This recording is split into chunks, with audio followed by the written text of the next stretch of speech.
بسم اللہ الرحمن الرحیم۔ السلام علیکم۔ اردو کہانی سینٹر میں خوش آمدید۔ میں اپنی امی کے ساتھ گزشتہ کئی سالوں سے انگلینڈ میں رہ رہی تھی۔ میرے ابا کئی سال پہلے ہی اللہ کو پیارے ہو گئے۔ میں وہاں کی سب سے نام نہاد یونیورسٹی، جسے لوگ ہارورڈ یونیورسٹی کے نام سے جانتے ہیں، وہاں پر اپنی تعلیم مکمل کر رہی تھی۔ جیسے ہی میری ڈگری مکمل ہوئی، میں نے امی سے کہا مجھے پاکستان جانا ہے، لیکن امی نے صاف انکار کر دیا، بلکہ انہوں نے مجھے کہا پہلے تم شادی کرو اور سیٹل ہو جاؤ، اس کے بعد اپنے شوہر کے ساتھ جہاں چاہے چلی جانا۔ امی اکثر ایسے ہی کہا کرتی تھیں۔ جب بھی میں انہیں پاکستان جانے کا کہتی، وہ کسی نہ کسی طرح کا بہانہ بنا کر مجھے ٹال دیا کرتی تھیں۔ ہمیشہ کی طرح اس بار بھی میں ان کے اس بہانے پر خاموش ہو گئی۔ نہ جانے وہ ایسا کیوں کرتی تھیں۔ خیر، میں نے ان کی اس بات کو اگنور کیا۔ انہیں اپنی یونیورسٹی کے ایک لڑکے سے ملنے کا کہا۔ اس کا نام حمزہ تھا۔ ہم دونوں یونیورسٹی کے پہلے دن سے ہی ایک دوسرے سے بے پناہ محبت کرتے تھے۔ ان کا تعلق بنگال سے تھا، لیکن میں جانتی تھی میری امی تنگ نظر نہیں ہیں کہ وہ اس رشتے سے انکار کر دیں۔ حقیقت بھی کچھ ایسا ہی ہوا۔ جب میں حمزہ کو اپنی امی سے ملوانے کے لیے لائی تو امی کو وہ لوگ بہت پسند آئے اور وہ رشتے کے لیے مان گئیں۔ جلد ہی دونوں خاندان آپس میں ملے اور میری حمزہ سے شادی طے پا گئی۔ ہر لڑکی کی طرح میں بھی اپنے دل میں کئی خواب لے کر پیا دیس چلی گئی۔ میں نہیں جانتی تھی کہ میری شادی کے بعد کون کون سی تلخ حقیقتیں میری منتظر ہیں۔ ہماری شادی شدہ زندگی بہت اچھی گزر رہی تھی، اس میں کوئی ایسی کمی نہیں تھی جس کا میں گلہ کرتی، لیکن ابھی ہماری شادی کو 1 سال بھی نہ ہوا تھا کہ اچانک میرے پیٹ میں درد رہنے لگا۔ وقت کے ساتھ ساتھ اس درد میں اضافہ ہوتا چلا گیا۔ ایک دن حمزہ آفس سے آیا تو میں نے حمزہ کو اپنی ساری صورتحال بتائی۔ وہ بھی میری بات سن کر پریشان ہو گیا، لیکن اس نے مجھے تسلی دی اور کہا تم پریشان نہ ہو، ہم کل ڈاکٹر کے پاس چلتے ہیں۔ ویسے بھی ہماری شادی کو 1 سال ہو گیا ہے، ابھی تک کوئی خوشخبری بھی نہیں آئی، کیا پتہ کوئی خوشی کی بات ہو۔ یہ خبر سن کر مجھے ذرا تسلی ہوئی کہ شاید حمزہ جیسا کہہ رہا ہے ویسا ہی ہو۔ وہ رات میری زندگی ذرا سکون سے گزری، کیونکہ حمزہ کا دیا ہوا دلاسا مجھے بہت تسلی دے رہا تھا۔ اگلے دن 12 بجے ڈاکٹر کے پاس میری اپوائنٹمنٹ تھی۔ ہم دونوں بڑی پر امید ہو کر ڈاکٹر کے پاس گئے، لیکن ہم نہیں جانتے تھے وہاں پر کون سی قیامت ہماری منتظر ہے۔ ڈاکٹر نے میرا الٹرا ساؤنڈ کیا اور کہا کہ سامیہ تو پہلے ہی بچہ پیدا کر چکی ہے۔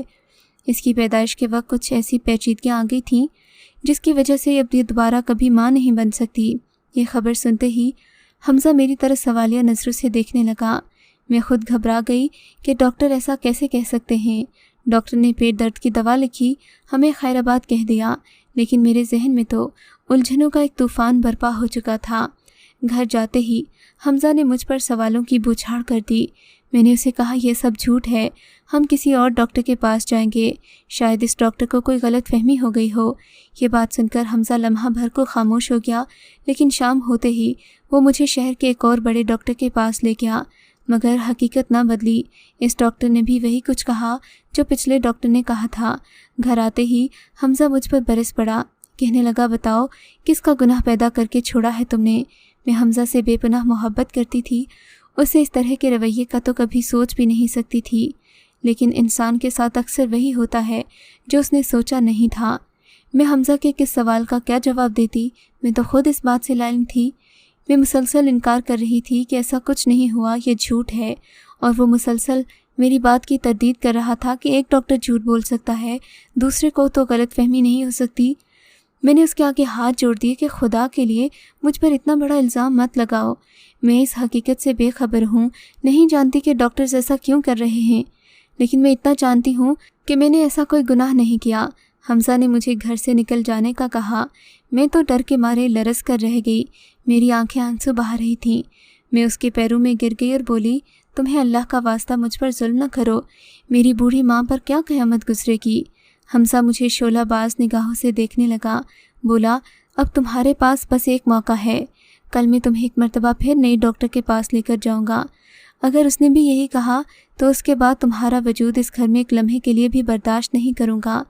اس رات میں نے رو رو کر اللہ تعالیٰ سے دعائیں مانگی کہ کوئی معجزہ ہو جائے اور میری بے گناہی ثابت ہو جائے۔ میں جانتی تھی میں نے ایسا کوئی گناہ نہیں کیا۔ ساری رات میں نے روتے اور دعائیں کرتے گزار دی۔ اگلی صبح 11 بجے پھر وہ مجھے ڈاکٹر کے پاس لے گیا۔ اب کی بار پھر ڈاکٹر نے وہی کہا جو پہلے 2 ڈاکٹرز کہہ چکے تھے۔ اب تو حمزہ کے پاس ڈاکٹرز کی بات پر یقین کرنے کے علاوہ اور کوئی چارہ نہیں تھا۔ اس نے ہسپتال سے نکلتے ہی مجھ سے کہا کہ آج سے ہم دونوں کے درمیان تمام رشتے ختم ہو چکے ہیں۔ اگر تم مجھ سے کسی قسم کا رشتہ رکھنا چاہتی ہو تو مجھے سچائی سے آگاہ کر دو۔ میں اسے کیا سچائی بتاتی، وہ شاید جو مجھے خود بھی نہ پتہ تھی۔ میں تو کشمکش کے ایسے منجتار میں پھنس چکی تھی جس سے نکلنا ناممکن لگ رہا تھا۔ وہ مجھے وہاں بے یار و مددگار چھوڑ کر چلا گیا۔ میں وہاں سے سیدھا اپنی امی کے پاس گئی۔ امی نے مجھے یوں لٹی پٹی حالت میں دیکھا تو گھبرا گئی۔ میں ان کے سینے سے لگ کر زور زور سے رونے لگی۔ میرا ضبط پوری طرح سے جواب دے چکا تھا۔ میری یہ حالت دیکھ کر امی مجھے پیار کرنے لگیں۔ بیٹی اتنا کیوں رو رہی ہو، مجھے کچھ تو بتاؤ۔ وہ مجھے اندر لے آئیں۔ اندر آتے ہی میں نے انہیں گزشتہ کچھ دنوں میں رونما ہونے والے تمام حالات اور واقعات بتا دیے۔ میری باتیں سن کر امی کے چہرے کا رنگ اڑ گیا۔ میں سمجھ نہیں پا رہی تھی کہ ایسا کیوں ہو رہا ہے۔ انہوں نے مجھے پیار کیا اور دلاسا دیا کہ گھبراؤ نہیں، اس مسئلے کا ہم کوئی نہ کوئی حل نکال لیں گے، لیکن میں جانتی تھی اس بات کا کوئی حل نہیں ہے۔ میری امی بھی ڈاکٹرز کی کہی بات سے متعلق کچھ نہیں جانتی تھیں۔ اگر جانتیں تو مجھے کچھ نہ بتاتیں۔ میں اب ایک کٹ پتلی کی طرح اپنی ماں کے گھر زندگی گزار رہی تھی۔ حمزہ سے بات کرنے کی کوشش کی لیکن اس نے امی کی کوئی بات نہ سنی اور چند ہی دنوں کے بعد طلاق نامہ بھجوا دیا۔ میں ٹوٹ کر بکھر گئی تھی، ہر وقت کھوئی کھوئی سی رہتی۔ میں وہ گتھی سلجھانے کی کوشش کرتی رہتی جس کے چلتے حمزہ نے مجھے طلاق دی تھی۔ ایک دن امی میرے کمرے میں آئیں اور بولیں، تم پاکستان جانا چاہتی تھیں، چلو ہم پاکستان چلتے ہیں، شاید وہاں جا کر تمہاری طبیعت میں کچھ بہتری آ جائے۔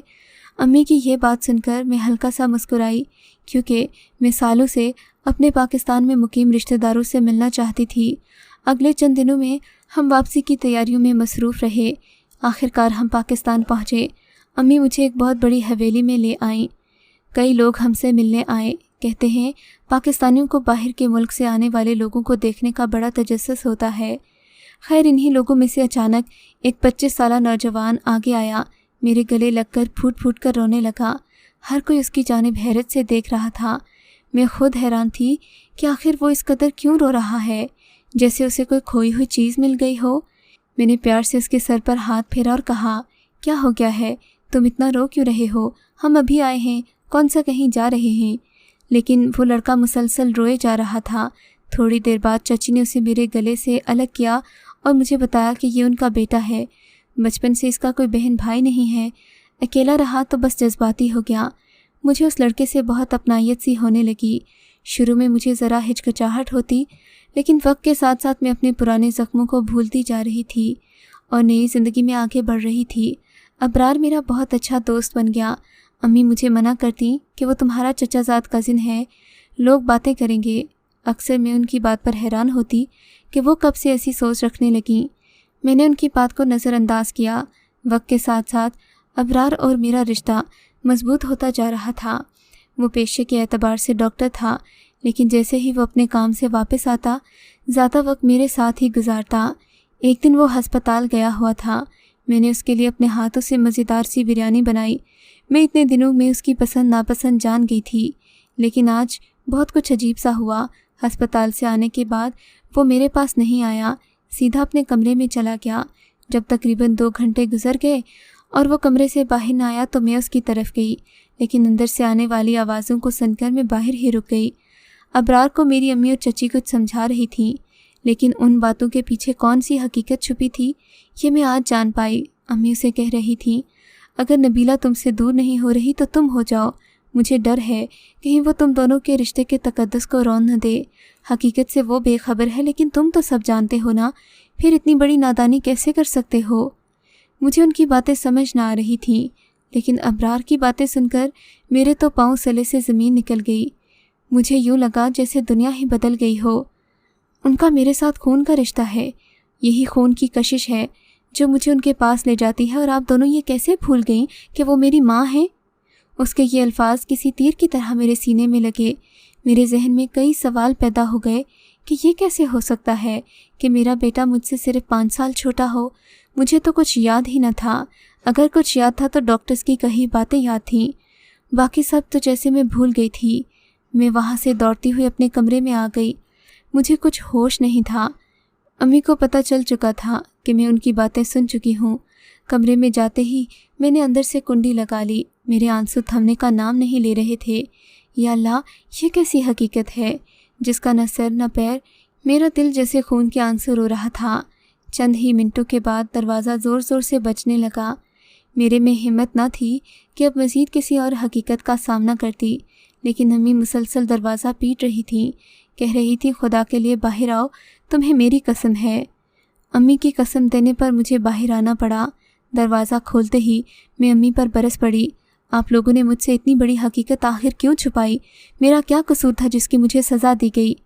میری باتیں سنتے ہی امی نے کمرے کا دروازہ بند کیا۔ بیٹی، آج میں تمہیں ساری حقیقت بتا دوں گی، ایسی حقیقت جسے میں نے سالوں سے اپنے دل میں یوں دفن کر رکھا تھا جیسے قبرستان میں مردوں کو دفن کیا جاتا ہے۔ امی کی آنکھیں بھی آنسوؤں سے بھری ہوئی تھیں۔ انہوں نے میرا سر اپنی گود میں رکھا تو میں غم سے نڈھال ہو کر جیسے ان کی گود میں ایک عجیب سا سکون محسوس کرنے لگی۔ تب انہوں نے اس راز کی حقیقت بتانا شروع کر دی۔ امی نے کہا کہ وہ اس گھر کی چھوٹی بہو تھیں۔ برسوں سے خاندان میں کوئی اولاد نہ ہوئی تھی۔ تمہارے تایا بھی بے اولاد تھے۔ اپنی ماں کی جلی کٹی باتوں کی وجہ سے وہ یہ حویلی چھوڑ کر چلے گئے۔ تمہاری چاچی کو بھی اولاد نہ تھی۔ میری ساس یعنی تمہاری دادی بڑی سخت طبیعت کی عورت تھیں، لیکن اللہ کی کرنی ایسی کہ اس نے مجھے شادی کے چند ماہ بعد ہی اولاد کی خوشخبری سنا دی۔ پھر تم اس دنیا میں آ گئیں۔ وہ دن اس حویلی پر کسی عید کے چاند کی طرح اترا۔ ہر طرف خوشیاں ہی خوشیاں تھیں، جیسے کچھ انوکھا ہو گیا ہو۔ میری ساس بے حد خوش تھیں۔ تم وہ بچی تھیں جو منہ میں سونے کا چمچ لے کر پیدا ہوئی۔ تمہارے ابا انگلینڈ میں اپنا کاروبار کر رہے تھے۔ میں یہاں رہنا نہیں چاہتی تھی، لیکن مجبور تھی کیونکہ اب وہاں رہنے کا کوئی اچھا بندوبست نہیں تھا۔ وقت کے ساتھ تم بڑی ہو گئیں، لیکن کچھ ہی سالوں میں مجھ پر ایک اور انکشاف ہوا کہ تمہارا ذہنی توازن ٹھیک نہیں ہے، اور تم نہ جانے کیوں مجھے اپنی عمر سے زیادہ بڑی لگنے لگ گئی ہو۔ میں تمہیں ڈاکٹر کے پاس لے جانا چاہتی تھی، لیکن تمہاری دادی تو کسی اور ہی دنیا میں رہتی تھیں۔ انہوں نے مجھے کہا کہ نبیلہ کو کوئی مرض نہیں ہے، یہ سب تمہاری دیورانی کی وجہ سے ہو رہا ہے۔ اسے اولاد نہیں ہے، اس کی نحوست تمہاری بیٹی پر پڑ رہی ہے، اس لیے اسے دوا کی نہیں دعا کی ضرورت ہے۔ وہ روز تمہیں کسی نہ کسی پیر بابا کے پاس لے جایا کرتی تھیں۔ اس بات پر مجھے غصہ آتا کہ وہ ایسا کیوں کرتی ہیں، لیکن مجال ہے وہ عورت اگر کوئی میری بات سن لے۔ میری طبیعت بھی ان دنوں خراب رہتی تھی، مگر پھر بھی میری کوشش ہوتی کہ وہ رک جائیں۔ میری بات سے تو ان کے کان پر جوں تک نہ رینگتی تھی۔ ایک دن جب وہ تمہیں ایک پیر بابا کے پاس سے لے کر واپس آئیں تو ان کے چہرے کے رنگ اڑے ہوئے تھے اور تمہارے چہرے کے تاثرات بھی زرد پڑ چکے تھے۔ نہ جانے کیا ہوا تھا، میری ساس کا حلیہ ایسا تھا جیسے کوئی بہت بڑا سانحہ ہو گیا ہو۔ اس دن کے بعد سے وہ تمہیں کبھی باہر لے کر نہیں گئیں۔ مجھے بھی تھوڑی تسلی ہو گئی کہ اب ان فضول تہمات سے جان چھوٹ گئی، لیکن کچھ مہینے ہی گزرے تھے کہ اچانک تمہارا پیٹ بڑھنے لگا۔ جیسے ہی میں نے یہ چیز نوٹ کی میں ڈر گئی، میں گھبرا گئی کہ کہیں تمہیں کوئی بڑی بیماری نہ لگ گئی ہو۔ تم ہر وقت روتی رہتی تھیں اور میری پریشانی بڑھتی جا رہی تھی۔ ایک دن میں تمہیں ڈاکٹر کے پاس لے کر گئی۔ ڈاکٹر نے تمہاری دھڑکن چیک کی، اس کے چہرے کے تاثرات بدلنے لگے۔ اس نے فوراً الٹرا ساؤنڈ کیا، لیکن نہ جانے اس نے ایسا کیا دیکھا کہ پریشانی سے سر پکڑ کر بیٹھ گیا۔ جب میں نے اس سے پوچھا کہ آخر ایسا کیا ہوا جو وہ اس طرح سر پکڑ کر بیٹھ گیا، تب ڈاکٹر نے مجھ پر ایک ایسی حقیقت آشکار کی جسے سن کر میرے پاؤں تلے سے زمین نکل گئی۔ ڈاکٹر نے بتایا کہ آپ کی بیٹی 5 ماہ کی حاملہ ہے۔ یہ سنتے ہی تو میری جان نکل گئی۔ میں نے ڈاکٹر سے کہا ایسا کیسے ہو سکتا ہے، آپ کو کوئی غلط فہمی ہوئی ہوگی، پلیز آپ دوبارہ چیک کریں، شاید کوئی اور بات ہو۔ تب ڈاکٹر صاحب اٹھ کر کمرے سے باہر گئے۔ جب واپس آئے تو ان کے ساتھ کافی سارے ڈاکٹرز تھے۔ انہوں نے اندر آتے ہی دوبارہ سے تمہارا چیک اپ کرنا شروع کر دیا۔ اس کے بعد انہوں نے بتایا کہ آپ کو ہماری بات حوصلے سے سننا ہوگی۔ آپ کی بیٹی کم عمری میں جوان ہو گئی تھی۔ ایسا 1000 میں سے کسی ایک بچی کے ساتھ ہوتا ہے۔ اس بیماری کو پری میچور پیوبرٹی کہا جاتا ہے، جس میں ایک بچی وقت سے پہلے جوان ہو جاتی ہے، اور آپ کی بچی کے ساتھ کچھ ایسا ہی ہوا جس کی وجہ سے اس کے اندر وقت سے پہلے ایک ماں بننے کی صلاحیت پیدا ہو گئی تھی۔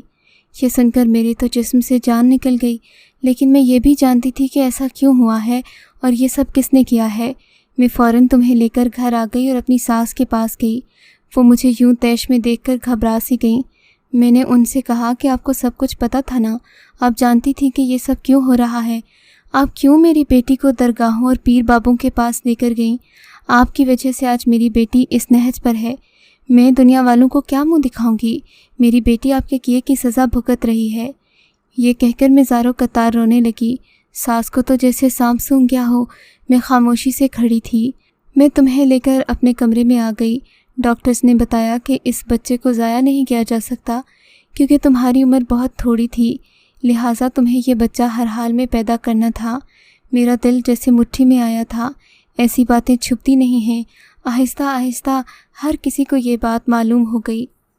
تمہیں ہسپتال میں ایڈمٹ کروا دیا گیا کیونکہ تمہاری طبیعت بہت زیادہ خراب رہنے لگی تھی، اس لیے تمہیں خاص طور پر حفاظت کے لیے ڈاکٹرز کی نگرانی میں رکھا گیا۔ ڈاکٹرز نے تمہارے 7 مہینے پورا ہوتے ہی بچے کو آپریشن کی مدد سے ڈیلیور کر لیا۔ اللہ کا شکر تھا کہ بچے کی پیدائش کے بعد تمہاری طبیعت ٹھیک ہو گئی۔ تمہیں جو دماغی مسئلہ تھا وہ مکمل طور پر ختم ہو گیا۔ وہ بچہ تمہاری دادی کے حوالے کر کے ہم تمہیں وہاں سے لے کر ہمیشہ کے لیے انگلینڈ لے آئے۔ بعد میں مجھے پتہ چلا کہ اس بچے کو تمہاری چچی پال رہی ہیں، لیکن مجھے ان چیزوں سے کوئی فرق نہیں پڑتا تھا کیونکہ اب میں پاکستان نہیں جانا چاہتی تھی۔ پھر مجبوراً مجھے واپس لوٹنا پڑا۔ مجھے معاف کر دینا میری بچی، میں نے تمہارے ساتھ بہت زیادتی کی ہے۔ میری ساس تو اللہ کو پیاری ہو گئی، لیکن میرے دل میں یہ ندامت آج بھی ویسے ہی قائم ہے۔ یہ کہہ کر امی زاروں قطار آنسو بہانے لگیں۔ میں نے ان کے آنسو صاف کیے۔ مجھے اتنی بڑی سچائی جان کر حیرانی ہوئی، لیکن ایک سچ اور بھی تھا، اور وہ یہ کہ اب سچائی کو بدلا نہیں جا سکتا تھا۔ میں نے اپنی ماں کو سینے سے لگایا۔ اس کے بعد اپنے سے 5 سال چھوٹے بیٹے یعنی ابرار کے پاس گئی۔ وہ بیچارہ تو معصوم تھا، اس میں اس کا کوئی قصور نہیں تھا۔ میری آنکھوں میں اسے دیکھ کر آنسو تیرنے لگے۔ میں نے پیار سے اس کا چہرہ اپنے ہاتھوں میں لیا، اس کے ماتھے پر بوسہ دیا۔ اس کی آنکھوں میں بھی ماں کی ممتا دیکھ کر نمی تیرنے لگی۔ اس کے بعد ہم دونوں نے ایک نئے موڑ سے زندگی شروع کر دی۔ میں اسے بے پناہ پیار کرتی ہوں، اسے کبھی اکیلا نہیں چھوڑ سکتی کیونکہ وہ میری زندگی کا واحد سہارا ہے۔ میں نے دوسری شادی نہیں کی، لیکن اب سب سے درخواست کرتی ہوں کہ ایسی توہمات پر یقین نہ کریں جن کا کوئی سر پیر نہ ہو۔ اپنی بچیوں کی حفاظت کریں۔ آج کل لوگ پیری فقیری کے روپ میں ایمان کا سودا کر رہے ہیں اور زمانہ تو ہوس کا پجاری بن گیا ہے۔ کہیں ایسا نہ ہو کہ آپ کے گھر میں بھی کوئی نبیلہ پیدا ہو جائے۔ آخر میں آپ سب سے ایک سوال کرنا چاہتی ہوں کہ کیا مجھے دوسری شادی کرنی چاہیے یا پھر جیسے زندگی گزر رہی ہے ویسے ہی اپنی بیٹے کے ساتھ زندگی پوری کروں؟ اپنی رائے سے ضرور آگاہ کیجیے گا۔ اگر آپ کو یہ کہانی اچھی لگی ہے تو اس ویڈیو کو لائک کیجیے اور اس طرح کی مزید ویڈیوز دیکھنے کے لیے ہمارے چینل کو سبسکرائب کیجیے۔